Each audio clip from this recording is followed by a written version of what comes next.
हामीमध्ये धेरैले चाहिँ हाम्रो कुनै पनि बिजनेस सुरु गर्ने सोचिरहेको हुन्छौँ र कुनै पनि बिजनेस सुरु गर्दाखेरि हामीलाई मल्टिटास्किङ स्किल चाहिन्छ। सबै कुरा हामीलाई एक्सपर्ट हुनुपर्ने हुन्छ। जुनै पनि बिजनेस सुरु गर्दा सबभन्दा सुरुमा चाहिने भनेको हामीलाई एउटा वेबसाइट हो। हामीले वेबसाइट बनाउँदाखेरि हामीलाई पैसा तिर्न मन लाग्दैन। कुनै पनि स्टार्टअप गर्दाखेरि कसैलाई बढी पैसा खर्च गर्न मन लाग्दैन। कुनै पनि एउटा कम्पनीले वेबसाइट बनाइदिए कम्तीमा नि 50 देखि 1 लाख 2 लाख 5 लाख जति पनि लिन सक्छ। तर हामीलाई सबैभन्दा सस्तोमा चाहिएको हुन्छ wix.com, एलिमेन्टरहरू जस्तो, जसले चाहिँ हामीलाई चाहिँ ड्र्याग एन्ड ड्रपबाट चाहिँ वेबसाइटहरू बनाउन सहयोग गर्छ। वेबसाइट बिल्डर्सहरूको भनेको मतलब त्यस्तो ड्र्याग एन्ड ड्रप गरेर वेबसाइट बनाउनेहरूको फाइदा पनि हुन्छ र त्यसको धेरै घाटाहरू पनि हुन्छ।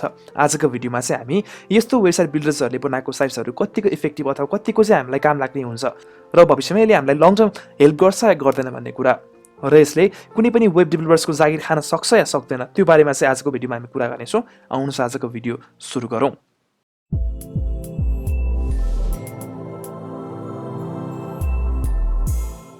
वेबसाइट बिल्डर भनेको बेसिकली एउटा टुल हो जसले चाहिँ हामीलाई म्यानुअल कोड एडिटिङ नगरिकन नै कुनै एउटा वेबसाइट तयार पार्न हेल्प गर्छ। हामीलाई कुनै प्रोग्रामिङको नलेज नभइकन हामीले एउटा राम्रो देखिने अनि सेक्युरिटी राम्रै भएको एउटा वेबसाइट बनाउन सक्छौँ ड्र्याग एन्ड ड्रप गरेर। पहिलेदेखि भएको टेम्प्लेट्सहरू एडिटरहरू युज गरेर चाहिँ हामीले कुनै एउटा दामी एउटा ब्युटिफुल लेयर भएको वेबसाइटहरू बनाउन सक्छौँ जुन चाहिँ मोबाइल फ्रेन्डली हुन्छ। सोसियल मिडिया एकाउन्टहरू लिङ्क गर्न मिल्छ, कमर्स टुलहरू सबै हाल्न मिल्छ त्यसमा। हामीले प्रायः जसो युज गर्ने वेबसाइट बिल्डर्सहरू भनेको एलिमेन्टर, विक्स, स्क्वायर स्पेस, विभलीहरू। हामीले कुनै नयाँ बिजनेस सुरु गर्दैछौँ भने हामीलाई यो एकदम पर्फेक्ट अप्सन हो जस्तो लाग्छ कुनै पनि साइट बनाउनको लागि र यो रिजनेबल पनि हुन्छ, सस्तो पनि लाग्छ हामीलाई कुनै पनि हामीले वेब डेभलपरलाई दिनुभन्दा। किन भन्दाखेरि यो कस्ट इफेक्टिभ हुन्छ, पैसा एकदमै सस्तो पर्न आउँछ र यो युज गर्नको लागि कुनै पनि ट्रेनिङ पनि चाहिँदैन। एकदम सजिलो छ युज गर्नको लागि। हामीले चाहेको जस्तो टेम्प्लेटहरू छान्न सक्छौँ, चाहेको जस्तो कस्टमाइज गर्न सक्छौँ, चाहेको जस्तो यसलाई हामीले पर्सनलाइज गर्न सक्छौँ। त्यस्तै हामीलाई कुनै पनि टेक सपोर्टै चाहिँदैन र हामीले कुनै पनि अब्स्टाकल्सहरू फेस नै गर्नु पर्दैन जुन चाहिँ एउटा वेब डेभलपरले फेस गर्नुपर्ने हुन्छ। इभन 1-2 दिनमै हामीले एउटा चाहेको जस्तो दामी वेबसाइटहरू बनाउन सक्छौँ। तर यसको नराम्रो पक्षहरू पनि धेरै नै छन्। पहिलो भनेको त पुर एसइओ। हामीले ड्र्याग एन्ड ड्रप गरेर हामीले चाहेको जस्तो टेम्प्लेट त राख्न सक्छौँ तर एसइओ हामीले चाहे जस्तो राख्न सक्दैन। हामीले कोडिङ गर्दाखेरि पो एसइओ ट्याग्सहरू राख्ने, इक्जाम्पल हेडिङ ट्याग्सहरू राख्ने, अल ट्याग्सहरू राख्ने, त्यो राखेर हाम्रो एसइओ मजबुत भएको हुन्छ। तर हामीले ड्र्याग एन्ड ड्रप गरेर वेबसाइट बनाउँदाखेरि त त्यस्तो हुँदैन, जसले गर्दाखेरि चाहिँ हाम्रो पोटेन्सियल ग्राहकहरू कुनै पनि बिजनेसको पोटेन्सियल ग्राहकहरू चाहिँ लुज हुनसक्छ। किन भन्दाखेरि एसइओ राम्रो भएन भने हाम्रो वेबसाइट त टपमा आउँदैन, गुगल सर्च गर्दाखेरि हाम्रो वेबसाइट त टपमा आउँदैन, जसले गर्दाखेरि चाहिँ हाम्रो पोटेन्सियल ग्राहकहरू, हाम्रो पोटेन्सियल कस्टमर्सहरू लुज गर्न सम्भावना हुनुहुन्छ। कुनै कुनै वेबसाइट बिल्डर्सहरूमा चाहिँ यो फेसिलिटी पनि हुन्छ तर त्यस्तो विधि मजबुत होइन जुन चाहिँ हामीले कोडिङ गरेर गरेका हुन्छौँ। त्यस्तो अर्को भनेको चाहिँ स्लो लोडिङ टाइम।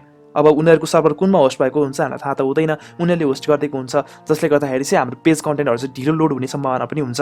जसले गर्दाखेरि चाहिँ हाम्रो कस्टमर्सहरू चाहिँ डिस्ट्र्याक्ट हुन्छन्। कुनै हाम्रो वेबसाइट हेर्दै उनीहरूलाई स्लो लोड भइसकेपछि मान्छेको एभरेजमा एटेन्सन स्प्यान भनेको 6 सेकेन्डको हुन्छ। त्योभन्दा बढी टाइम लाग्यो भने लोड हुनको लागि हाम्रो कस्टमर्सहरू चाहिँ हाम्रो वेबसाइटबाट चाहिँ डिस्ट्र्याक्ट हुन्छन्। त्यस्तै अर्को प्रब्लम भनेको चाहिँ हामीले हाम्रो वेबसाइटहरूलाई चाहिँ अर्को प्लेटफर्ममा मुभ गर्न मिल्दैन। यदि हामीले कुनै एउटा वेबसाइट चाहिँ धेरै मेहनत गरेर बनायौँ तर हाम्रो पछि गएर आइडिया चेन्ज भयो भने चाहिँ हामीले यसलाई अर्को प्लेटफर्ममा मुभ गर्न मिल्दैन। हामीले सुरुदेखि स्क्रचदेखि नै अरू वेबसाइट बनाउनु पर्ने हुन्छ। यो नै अर्को एउटा प्रब्लम हो। त्यस्तो अर्को भनेको चाहिँ त्यो वेबसाइटको ओनर हामी हुँदैनौँ। जब हामीले कुनै पनि वेब डेभलपरलाई चाहिँ हामीले कोड गर्न दिन्छौँ, हाम्रो वेबसाइट बनाउन दिन्छौँ भने त त्यसको मालिक भनेको हामी हो।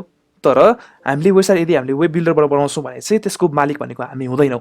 त्यो प्लेटफर्म हुन्छ, त्यो विक्स, त्यो विबली, त्यो एलिमेन्टर साइटहरू हुन्छ। त्यस्तै अर्को भनेको चाहिँ हाम्रो वेबसाइटहरू भनेको चाहिँ कुनै पनि क्राउडबाट स्ट्यान्ड आउट हुँदैन। हामीले युज गर्ने भनेको त पहिल्यैदेखिको टेम्प्लेट्सहरूबाट हो नि त। त्यही भएर हाम्रो डिजाइन्सहरू, हाम्रो बनाएको टेम्प्लेट्सहरू चाहिँ अरूबाट चाहिँ स्ट्यान्ड आउट हुँदैन।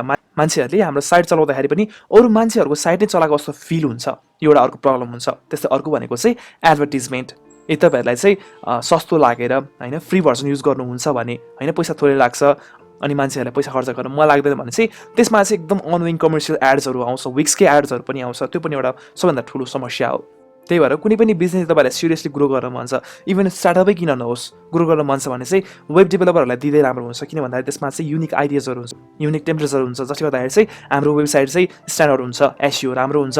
त्यस्तै हामीले चाहेको ठाउँमा हाम्रो साइटहरूलाई चाहिँ एक्सपोर्ट गर्न सक्छौँ। यो सबै फाइदा भनेको चाहिँ वेब डेभलपरलाई दिँदा हुन्छ। त्यही भएर मलाई के लाग्छ भन्दाखेरि भविष्यमा पनि यो वेब बिल्डर्सहरूले भनेको विक्स, यो एलिमेन्टरहरूले कहिले पनि वेब डेभलपरको जागिर चाहिँ खोज्न सक्दैन। तर यो कुरा जहिले हुन्छ भन्ने नै हुँदैन। यदि तपाईँहरूले चाहिँ एकदम चिप डेभलपर, एकदम नाइफ डेभलपर छान्नुभयो भने चाहिँ तपाईँहरू डिसपोइन्ट पनि हुन सक्नुहुन्छ। तर तपाईँले राम्रो डेभलपर छान्नुभयो भने चाहिँ राम्रो वेबसाइट पाउनुहुन्छ लङ टर्म जानको लागि। सस्तो भयो भन्दैमा यदि चिप डेभलपर, एकदम नाइफ डेभलपर छान्नुभयो भने चाहिँ तपाईँले चाहेको जस्तो वेबसाइट नबन्न सक्छ। अब तपाईँले डेभलपर छान्नुभयो भने फाइदाहरू भनेको चाहिँ तपाईँले युनिक डिजाइन पाउनुहुन्छ, तपाईँको साइट्सहरू अप्टिमाइज हुन्छ, राम्रो एसइओ हुन्छ, तपाईँहरू आफ्नो वेबसाइटको आफै मालिक हुनुहुन्छ, वेबसाइटहरूको स्पिड पनि राम्रो हुन्छ र प्रोफेसनल सपोर्ट तपाईँले पाइराख्नुहुन्छ र बेला बेलामा पैसा खर्च गरिराख्नु पर्दैन। तर घाटा भनेको चाहिँ त्यही कस्ट र टाइम हो।